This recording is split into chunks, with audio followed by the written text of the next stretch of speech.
توحید کی قسمیں بتائی تھی اور اللہ تعالیٰ کی صفات ذاتیہ بتائی تھی. تو اب میں سے کسی بچے کو یاد ہے توحید کی قسمیں کتنی تھی؟ 5. شاباش. کتنی قسمیں تھی؟ 5. پہلی قسم کون سی؟ شاباش. پہلی قسم کون سی؟ دوسری؟ تیسری؟ توحید خلقت. شاباش. چوتھی؟ توحید فی الطاعت. اور 5ویں توحید فی العلم. یہ 5 قسمیں ہیں توحید کی. انہی 5 میں اگر مخلوق کو رب تعالیٰ کی برابری میں مانو گے تو شرک ہوگا، اور رب تعالیٰ کی عطا مانو گے تو توحید ہوگا. سمجھ آئی؟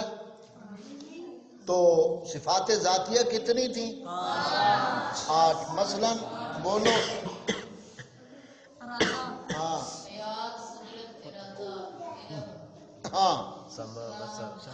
ہاں حیات یعنی زندگی. اللہ تعالیٰ ہمیشہ سے زندہ ہے، ہمیشہ رہے گا، اسے موت نہیں ہے. اور مخلوق بھی زندہ ہے. تو اگر ہم صرف صفتوں کے لفظوں کی اشتراکت سے سمجھیں گے تو پھر تو شرک سے کوئی بچ ہی نہیں سکتا. تو فرق جس چیز نے کیا وہ کیا ہے؟ عطا.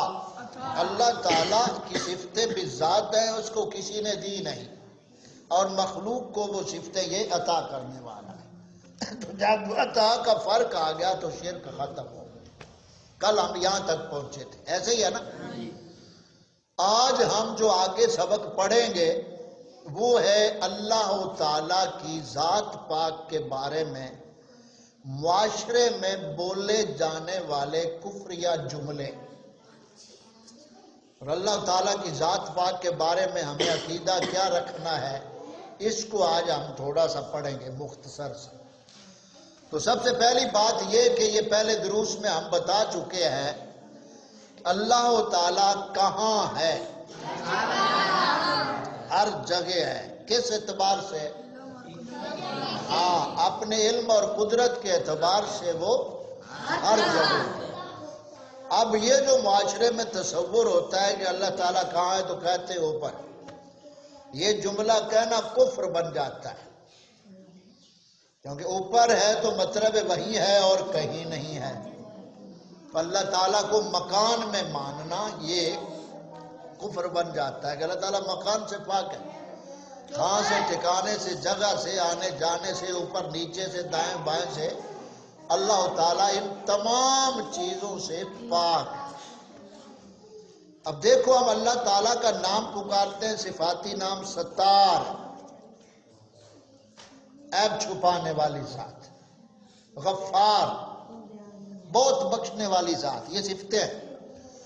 ہم اللہ تعالیٰ کی صفاتی نام پکاریں گے تو اس کی صرف ایک شان بیان ہوگی، ایک شان کا اظہار ہوگا. اور جب ہم اس کی ذات اس میں جلالت زبان سے ادا کریں گے اللہ، ایک ہی وقت میں اسی لفظ سے اللہ تعالیٰ کی کروڑوں شانیں ظاہر ہو جاتی ہیں. اس لیے اسے اس میں جلالت کہا جاتا ہے، اور یہی اصل میں اس میں اعظم ہے. تو اللہ تعالیٰ کے لیے اوپر والا یہ لفظ کبھی نہیں کہنا. وہ بیٹا ادھر توجہ، یہ نہیں کہنا کہ اللہ تعالیٰ اوپر. یہ معاشرے میں نوسط اور لعنت آئی کہاں سے ہے؟ فلموں اور ڈراموں کے ذریعے. فلموں اور ڈراموں کے ذریعے. اب جو اس نہج پہ پہنچ چکے یا اس سے گزر چکے، وہ ایک گانا گاتے ہوتے تھے، وہ انڈیا کا کجروں کا بنا ہوا ہے. وہ انڈیا کی ایک فلم تھی، وہ کتے کے بچے نے بنائی تھی، امیتابھ بچن نے، اور اس میں وہ گانا گاتا ہے، میں ہوں مرد ٹانگے والا. سمجھئے؟ میرا دوست ہے اوپر والا. تو اس طرح کے یعنی فلموں کے ذریعے یہ کفریات معاشرے میں پھیلائے جاتے ہیں. تو اوپر والا نہیں کہنا. جب آپ سے پوچھے بھی اللہ تعالیٰ کہاں ہے تو آپ کا جواب یہ ہونا چاہیے اللہ تعالیٰ اپنے علم اور قدرت کے اعتبار سے ہر جگہ ہے. سمجھ آ گئی یہ بات؟ دوسری بات یہ کہ کوئی نعوذ باللہ یہ کہے کہ اللہ تعالیٰ سے میں نے بہت مانگا ہے میری سنتا ہی نہیں ہے، یہ بھی کفریہ جو جملہ ہے، وہ ہر ایک کی سنتا ہے۔ بات سمجھ آئی؟ بہت اللہ تعالیٰ سے مانگا، مانگ کے دیکھ لیا معاذ اللہ، اب اللہ تعالیٰ جو ہوا میری سنتا ہی نعوذ باللہ، میں مانگتا ہی نہیں۔ یہ آدمی جب مایوس ہو جاتا ہے تو تب ایسے کفریات بکتا ہے۔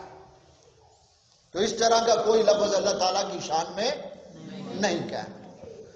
پھر جب ملا طبقہ جو ہوتا ہے، 2 نمبر ملا طبقہ، جب بخشش کی رات آتی ہے نا، 27ویں یا لیلۃ القدر یا شب برات آتی ہے، تو ملا طبقہ پھر ایسے بے لگام ہو جاتا ہے، وہ کہتا ہے کہ آج ٹھگ لو اللہ تعالیٰ کی رحمت نو، ٹھگ لو نعوذ باللہ۔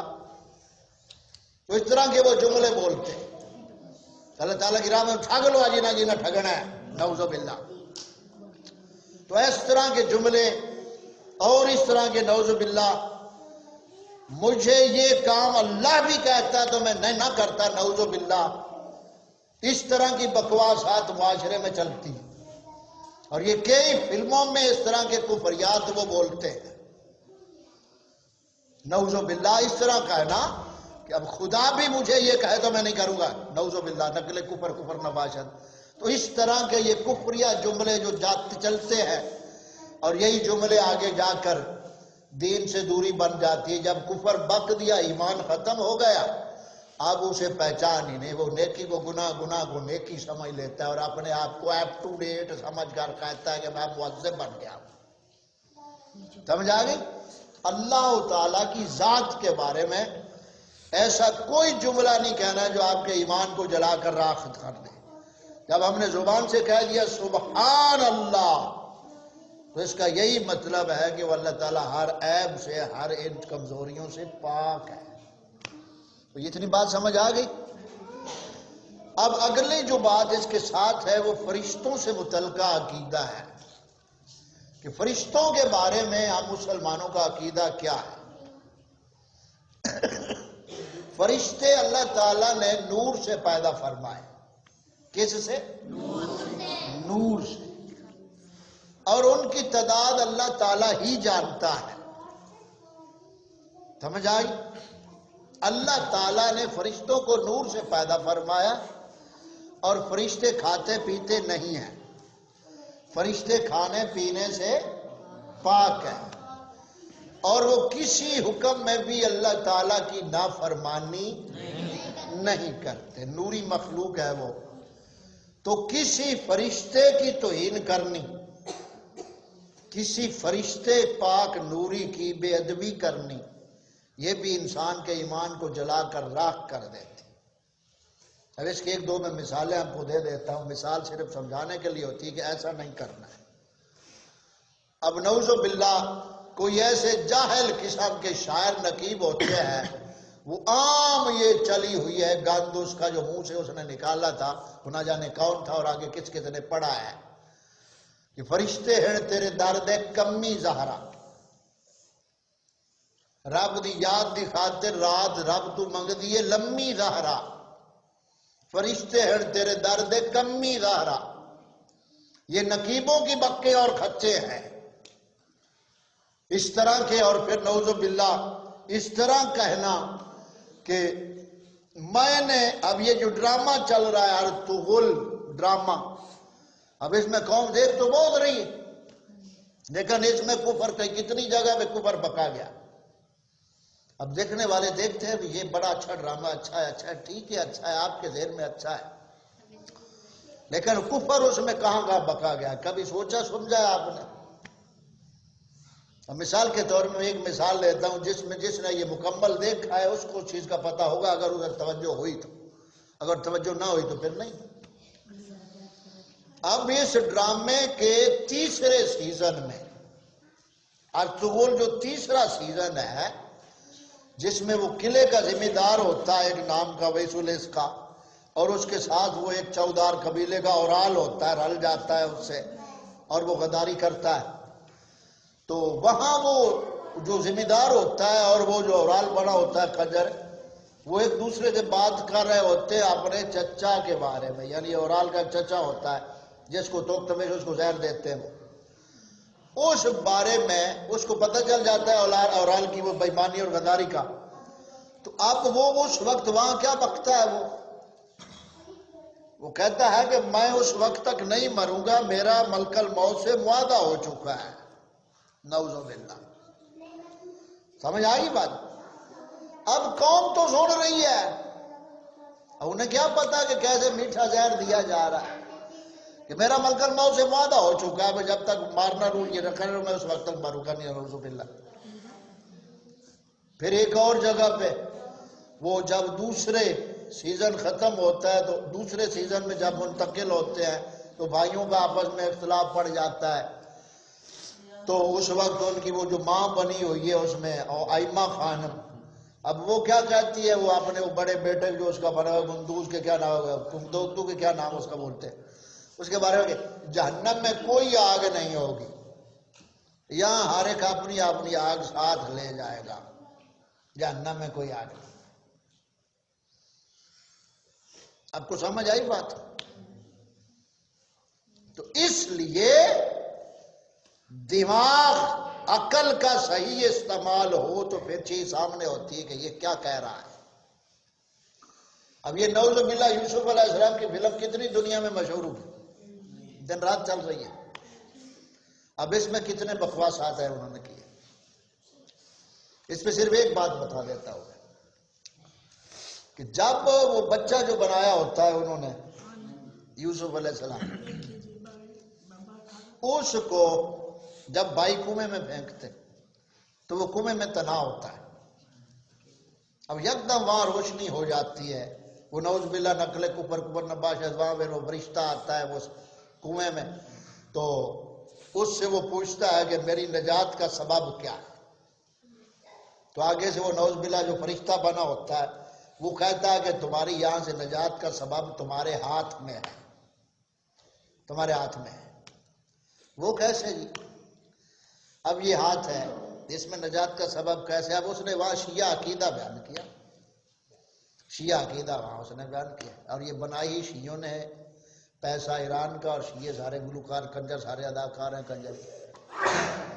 اب وہ کیا وہاں کہتا ہے کہ آپ کے ہاتھ میں آپ کی رہائی کا سبب ہے۔ انگلیاں کتنی ہیں؟ 5۔ ان کے یہ پوٹے کتنے ہیں؟ 14۔ پوٹے کتنے؟ 14۔ اور شیعہ عقیدہ کیا ہے؟ 12 امام اور 14 اور 5 تن پاک۔ اب انہوں نے کس زہر سے میٹھا چڑھا کر قوم کو دیا؟ تو پہلے ہم پڑھ چکے کہ معصوم صرف انسانوں میں نبی ہوتا ہے اور کوئی معصوم نہیں ہوتا ہے۔ اس حوالے سے ہم نے یہ تھوڑی سی باتیں آپ کو بتائی، میں نے یہ ساری چیزیں دیکھی ہے تو آپ کو آگاہ کر رہا ہوں، دیکھی آپ نے بھی ہوں گی، لیکن یہی سے ایک فرق ہمیشہ سمجھو کہ جو حکیم طبیب ہوتا ہے اس کو اپنے پاس زہر رکھنے کی اجازت ہوتی ہے، کیونکہ زہر تریاق ہوتا، اب ہر کوئی چاہے کہ میں بھی زہر رکھ لوں آگ تو شرر ہو، مجرم ہوگا، قانون میں بھی مجرم ہوگا۔ سمجھ نہیں آئی بات؟ تو جب تک آپ علم دین کو صحیح نہیں سیکھیں گے آپ کفر اور ایمان کو پہچان کیسے کریں گے؟ کفر اور ایمان کی پہچان سیکھنے سے آئے گی۔ تو اللہ تعالیٰ کی ذات کے بارے میں یہ لفظ نہیں بولنا کہ اللہ تعالیٰ اوپر ہے، نعوذ باللہ، جیسے وابیوں نے یہ عقیدہ گھڑا ہوا ہے نامرادوں نے کہ اللہ تعالیٰ عرش کے اوپر کرسی ہے، اس کے اوپر اللہ تعالیٰ چنگا ٹھوک کے بیٹھا ہے، اے جڑی آواز آمدی ہے کرسی دی چڑھ دی، نعوذ باللہ آواز آمدی ہے اللہ تعالیٰ کرسی تے پورا ہو کے بیٹھا ہے۔ اب یہ ان بدبختوں کا عقیدہ ہے وہابیوں خبیثوں کا۔ ابن تیمیہ خبیث نے یہ سارا گند لکھا کتابوں میں، اور آگے پھر ان کی جو حاشیہ برادر انہوں نے بھی یہی کہا۔ تو سمجھ آ گئی بات؟ تو یہ آج 2 باتیں ہم نے سیکھی درس میں۔ اللہ تعالیٰ کی ذات کے بارے میں ظلم کا لفظ استعمال نہیں کرنا۔ اب یہ دیکھیں نا، معاشرے میں جب چھوٹا بچہ ہو یا بچی فوت ہو جائے تو پھر جو والدین ہوتے ہیں یا ماں ہوتی ہے وہ بے صبری میں پتہ نہیں کیا کچھ کہہ جاتی، نوز باللہ چنگا بھلا ویڑا وسدا تے اللہ تعالیٰ نوز باللہ ظلم کیتا تے بچہ لائے. اس طرح کے شکوے اور یہ ناشکریاں اور کفریات ہیں. اللہ تعالیٰ کی ذات کے بارے میں کوئی ایسا لفظ نہ ہو جو اس کی شان نہ ہو. بس یہ ہے کہ اللہ تعالیٰ ان چیزوں سے پاک ہے جو ہماری سوچوں میں آتا ہے، ان سے اللہ تعالیٰ پاک ہے. اور اللہ تعالیٰ کے نوری فرشتے نوری مخلوق ہیں، کھانے پینے سے پاک ہیں. اور جو فرشتے ہیں اللہ تعالیٰ کی ایک لمحہ بھی وہ نافرمانی نہیں کرتے. تو یہ آج کا اتنا سبق ہمارا کافی ہے. آخر پہ ہم تھوڑی سی نظم پڑھ دیں گے. بچے چھوٹے توجہ ادھر کرو. ابھی چھوٹے بچے بولیں گے کھڑے ہو جاؤ، جن کو کلمے کا سبق دیا تھا وہ اپنی لائن میں اپنی جگہ پہ کھڑے ہو جاؤ. بچے چھوٹے کھڑے ہو جاؤ کلمے کے سبق والے. اقبال کیا کر رہا ہے؟ ہاں ادھر اب توجہ. ہاں چھوٹے بچے، ہم کون ہیں؟ ہمارا دین کیا ہے؟ ہماری شریعت کیا ہے؟ ہمارا مذہب کیا ہے؟ ہماری کتاب کا نام کیا ہے؟ ہمارے پیارے نبی کا نام کیا ہے؟ محمد. کل میں نے بتایا تھا کیا نام ہے؟ محمد صلی اللہ علیہ وسلم. تو ہمارا کلمہ کیا ہے؟ شہادت کا معنی کیا بتایا تھا؟ ہاں اب پھر میں پڑھا رہا ہوں. اشہد اللہ الہ الا اللہ و اشہد ان محمدن عبدہ ورسولہ. یہ ہمارا کلمہ ہے. آج میں نے پھر آپ کو تیسری دفعہ پڑھایا ہے. کل میں سنوں گا، کل یہ یاد نہ ہوا تو کل ڈنڈے پڑیں گے. اور آخری یہ بات اب چھوٹے بچے بتائیں گے، نمازیں کتنی ہیں؟ ہاں نمازیں کتنی ہیں؟ 5. شاباش اب بیٹھ جاؤ. اب خاموشی سے بیٹھنا ہے، شور نہیں کرنا ہے. السلام علیکم جی. وعلیکم السلام ورحمۃ اللہ. جی الحمدللہ. آ جائیں. ہاں جی اب خاموشی سے بیٹھو. ہاں تو ہمارا جو سبق تھا وہ تقریباً جتنا ہم نے پڑھنا تھا وہ آج مکمل ہوا توحید کے حوالے سے. ٹھیک ہے.